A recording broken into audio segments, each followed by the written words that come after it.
tobankii imbraadoriyadood ee caalamka ugu baaxadda weynaa. Assalaamu calaykum. Waa 10kii imbraadoriyadood ee ugu baaxadda weynaa adduunka. Imbraadoriyadii 10aad ee ugu baaxadda weynayd adduunka waxay ahayd imbraadoriyadii Boortaqiiska, waxayna qabsatay dhul baaxadeed la'eg 10,400,000 oo kiiloomitir square, waxayna dhacaysay Brazil ilaa iyo Japan. Liiskana waxay ka soo gashay booska 10aad. aan ku soo gudubno gumaystahan reer Yurub, waxaa iyaduna kaalinta 9aad ka soo gashay baaxadda weynida imbraadoriyadaha khilaafadii Cabbaasiyiinta, waxayna qabsatay dhul baaxadeed la'eg 11,100,000 oo kiiloomitir square, waxayna dhacaysay Algeria ilaa iyo Pakistan, Turkiga ilaa iyo Yemen. waxaana sidoo kale liiskan kaalinta 8aad ka soo galay imbraadoriyadii Faransiiska, waa gumaystihii labaad, wuxuuna dhul ballaarsiga bilaabay markuu Algeria ka guuleystay 1830kii, wuxuuna qabsaday Naboleonkii saddexaad 13 milyan oo kiiloomitir square ah.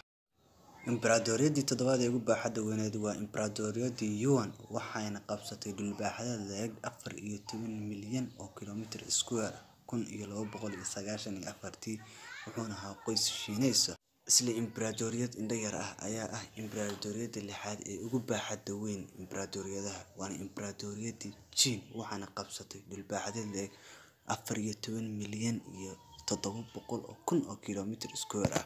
aan u soo gudubnay imbraadoriyadii 5aad ee ugu baaxadda weynayd imbraadoriyadaha, waana khilaafadii Umayyadeed, waxayna qabsatay dhul baaxadeed la'eg 15 milyan oo kiiloomitir square ah, waxayna qabsatay Pakistan ilaa iyo Isbaanishka, Yemen ilaa iyo Turkiga, jasiiradda Carabta oo dhan iyo galbeedka Afrika oo dhan. waana imbraadoriyadda 5aad ee ugu baaxadda weyn imbraadoriyadaha. waxaana liiskan booska 4aad kaga jira imbraadoriyadii Isbaanishka, waana imbraadoriyadii ugu horreeyay ee dhul ballaarsiga sameeyay, waxayna qabsatay Philippines ilaa iyo California ilaa iyo Chile, waxayna qabsatay dhul baaxadeed la'eg 19,400,000 oo kiiloomitir square ah. waxayna imbraadoriyadan aad uga baaxad weyn tahay imbraadoriyadihii ka horreeyay. liiskana waxaa kaalinta 3aad ka soo galay imbraadoriyadii Ruushka. imbraadoriyadan Ruushka waxay qabsatay dhul baaxadeed la'eg 22,800,000 oo kiiloomitir square ah, waana imbraadoriyad aad iyo aad. imbraadoriyadan ku habsatay kala bar Aasiya iyo qaybo ka mid ah Yurub, waxay ishaysatay Laaska ilaa iyo Poland. waxaa liiskan kaalinta 2aad kaga jira imbraadoriyadii Mongolia. imbraadoriyadii Mongolia waxay qabsatay dhul baaxadeed la'eg 33 milyan oo kiiloomitir square ah. Genghis Khan wuxuu ahaa boqorka imbraadoriyadaas bilowgii qarnigii 13aad, waxayna baaxadda dhulka adduunka oo dhan qabsatay 22%.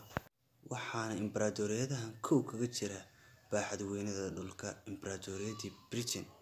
imbraadoriyadii Britain waxay qabsatay dhul baaxadeed la'eg 33,100,000 oo kiiloomitir square.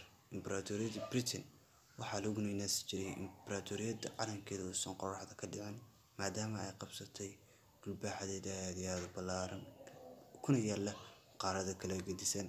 imbraadoriyadan waxay qabsatay 33% baaxadda weynaha dhulka adduunka oo dhan. imbraadoriyadana waa imbraadoriyadii ugu baaxadda weynayd. fadlan haddii aad ka heshay like saar, hana iloobin inaad ku soo biirto kanaalka. subscribe garee Talent Channel.